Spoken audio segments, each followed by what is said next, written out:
If you want to cook perfect rice, the kind that always stays light and fluffy, with absolutely every grain remaining separate, then fear not, because we're going to show you how.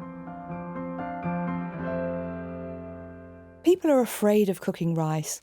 Why else would there be so many so-called easy cook, cook in the bag, pre-cooked rice products?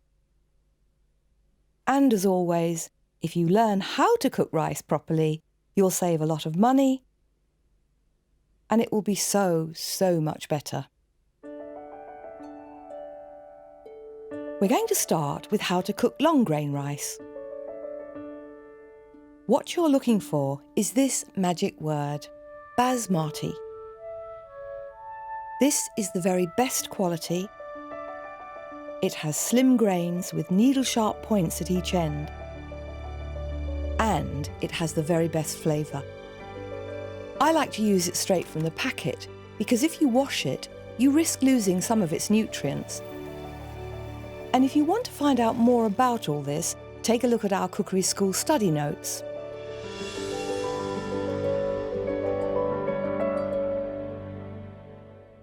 Now to cook the rice. And the number one essential rule is always to measure the rice by volume. We're using 4 fluid ounces, which is 110 mils, and this will serve 2 people. The jug next to it is going to take exactly double that amount of boiled water. The next important point is always to use a wide, shallow pan. If you're cooking 4 portions of rice, you'll need a wide pan like this, which measures 25.5 centimetres. Here I'm cooking rice for 2 people. And our Delia Online little gem frying pan is perfect for this. But because it needs to have a lid, anyone will do as long as it fits comfortably. The pan is heating gently over a medium heat, and I'm now going to add half a teaspoon of ground nut or other flavourless oil. Swirl it around, and when it's hot, add the rice and turn the grains over in the pan so they become very lightly coated and glistening with oil. Next, measure exactly double the amount, 8 fluid ounces, 225 mils of boiling water, from a kettle. Pour it in, add 3/4 of a teaspoon of salt, stir once only, and put the lid on. Then turn the heat down to its very lowest and time the rice for exactly 15 minutes. Now, most important of all, the one thing you really mustn't do is stir it. This is your enemy. What happens is the rice grains break, they release their starch, and this is what makes rice sticky. While that's cooking, I want to show you some flavoured versions. First, an onion rice, for which you just soften some finely chopped onions in a little oil until translucent but not brown. Then stir in the rice and cook in exactly the same way.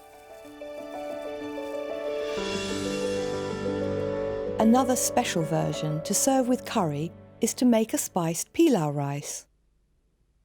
Lightly crush some cardamom, cumin and coriander seeds with a pestle and mortar. Then dry roast them over a medium heat for about a minute to draw out the flavour.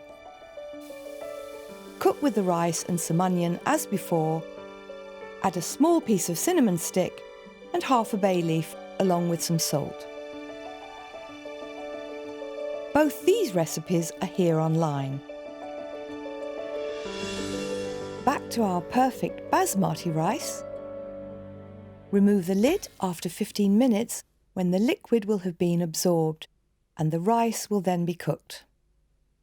Now take the pan off the heat and cover it with a folded tea towel for about 10 to 15 minutes, which will absorb the excess steam and keep the grains dry and separate.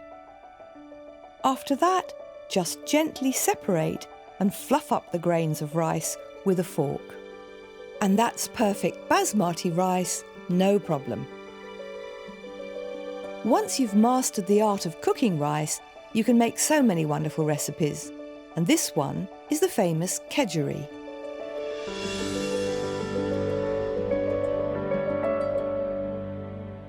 This is rice just like we've learnt to cook it, but this time with onion and hot curry powder. And then fork in smoked haddock, hard-boiled eggs, parsley, lemon juice,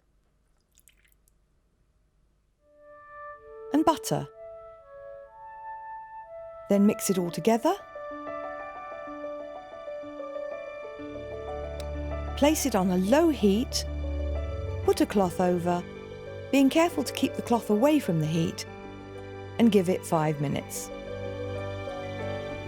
Simple, but lovely. And the full recipe is here online.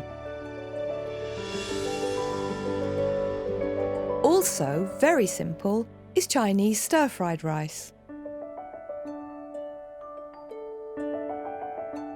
The most important thing you need to know about this is that the cooked rice must be cold. Place a frying pan or a wok over a fairly high heat, then add a teaspoon of ground nut oil and quickly stir-fry some onion, moving it around the pan for 3 minutes until it's tinged and brown at the edges. Next, add another teaspoon of oil, and when that's smoking hot, tip in the cold cooked rice. Then stir-fry it for 30 seconds and spread it out using the back of the wooden spoon. Now pour over a beaten egg. It won't look very good, but very quickly the egg will cook into little shreds. Finally, add 2 chopped spring onions and 1 dessert spoon of Japanese soy sauce. Give it one more good stir and serve. This is really good served with Chinese stir-fried chicken with shiitake mushrooms and sprouting broccoli. And the recipe can be found here online. Next, we're going to cook some whole grain brown rice and then make a salad.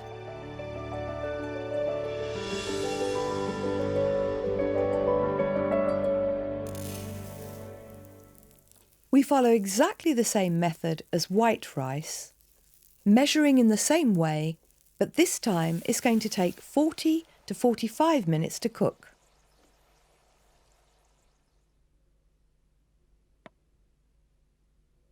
And here it is. It has a lovely, firm texture and a really nutty flavour. To make the salad, I'm using a vinaigrette dressing, and this gets poured on while the brown rice is still warm. Give it a stir and then leave it to cool. After that, add some chopped tomato, spring onions, chopped red apple skin on, cucumber, red pepper, chopped walnuts, and finally some currants. Give it a good mix, then finish off with another sprinkling of chopped walnuts. This is a really special salad, and it's the perfect accompaniment to cold cuts or to serve at a buffet.